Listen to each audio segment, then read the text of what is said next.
Kung kabalo ka nga kauban nimo ang Ginoo, ngano mabalaka man ta nga naa man tay amahan nga nagkuyog sa tua sa tanang sitwasyon.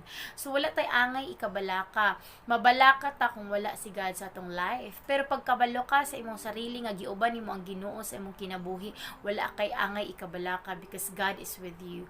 You are victorious because God is with you. Gihigugma ka niya. Wala na mga pagsubok. Ang pagsubok lang na siya. Dako ang atong Ginoo nga naghigugma sa atua, nagprovide tanan gihatag niya sa atua. God knows everything and God is in control. So wala tay dapat ikabalaka sa atong kinabuhi. Kung unsa may moabot sa tanang sitwasyon nga atong giagian, bisan unsa man ang mga problema, bisan pa man og ang imong gusto wala nahitabo sa imong kinabuhi, dili ta angay mabalaka.